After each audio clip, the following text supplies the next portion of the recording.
নমস্কাৰ বন্ধু বান্ধৱীসকল সকলোকে আমাৰ অন্য এটি ভিডিঅ'ত স্বাগতম জনালোঁ। তো আজি আমি লৈ আহিছোঁ এটি জব আপডেট।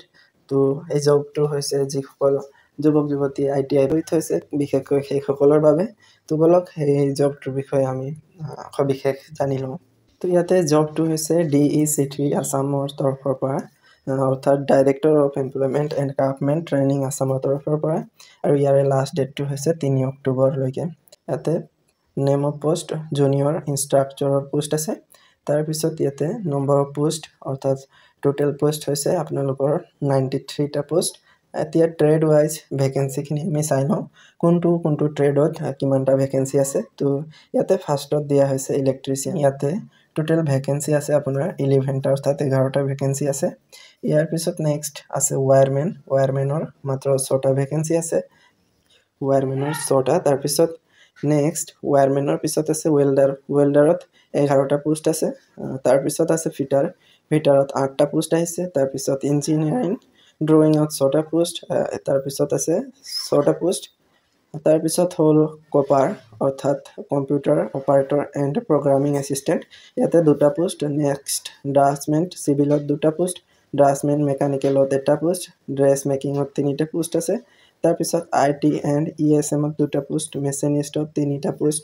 তাৰপিছত মেকানিক ডিজেলত 4টা পোষ্ট, নেক্সট আছে মেকানিক ইলেক্ট্ৰনিক 3টা পোষ্ট আছে তাত। তাৰপিছত মেকানিক ট্ৰেক্টৰত 2টা পোষ্ট। তাৰপিছত আছে মেকানিক ইনষ্ট্ৰুমেণ্ট 2টা পোষ্ট। তাৰপিছত প্লাম্বাৰত 2টা। তাৰপিছত তেনেকৈ ইয়াতেও 2টা আছে। তাৰপিছৰখিনিও আপোনালোকে চাই ল'ব, 2টা পোষ্ট আছে। তাৰপিছত মেকানিক মটৰ ভেহিকেলত 11টা পোষ্ট। তাৰপিছত টুনাৰত আছে 6টা পোষ্ট। তো এইখিনি ট্ৰেডখিনি হয়। তাৰপিছত ইয়াতে চেলেৰি আপোনালোকে দেখা পাই আছে, 14,000ৰ পৰা 70,000লৈকে আপোনালোকে চেলেৰি পাব। তাৰপিছত গ্ৰেড পে থাকিব 6,500 টকা। ইয়াতে আপোনালোকে পঢ়ি ল'ব ভালকৈ। তাৰপিছত ইলিজিবিলিটি ক্ৰাইটেৰিয়া সেইখিনি চাই লওঁ বলক। ফাৰ্ষ্টত দিয়া আছে চিটিজেনশ্বিপ, অৰ্থাৎ চিটিজেনশ্বিপ আপোনালোকৰ ভাৰতীয় নাগৰিক হ'ব লাগিব, তেতিয়াহে এই জবটো আপোনালোকে পাব। নেক্সট আহিল এজ লিমিটটো হৈছে 18ৰ পৰা 40 বছৰলৈকে মানে সীমাবদ্ধ থাকিব। তো ইয়াৰ ভিতৰত আপুনি হ'ব লাগিব, ইমানখিনি বয়স হ'ব লাগিব। 18ৰ পৰা আপোনালোকৰ 40ৰ ভিতৰত হ'ব লাগিব।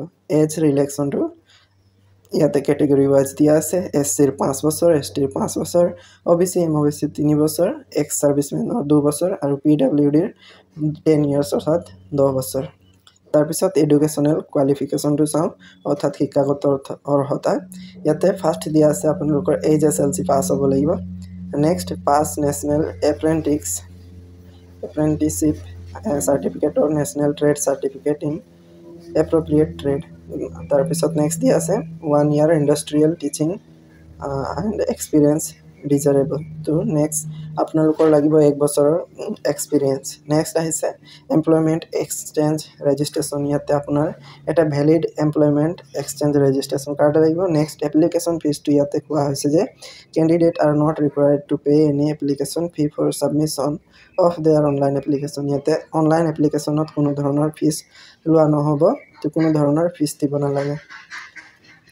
নেক্সট ডকুমেণ্ট কি ছাবমিট কৰিব লাগিব সেইটো চাই লওঁ। ফাৰ্ষ্ট আপোনালোকক পাছপৰ্ট চাইজ ফটোগ্ৰাফ লাগিব। নেক্সট HSLCৰ এডমিট কাৰ্ড আৰু অথবা HSLC পাছ চাৰ্টিফিকেট। তাৰপিছত কোৱালিফাইং এক্সামিনেশ্যন চাৰ্টিফিকেট আৰু মাৰ্কশ্বিট লাগিব।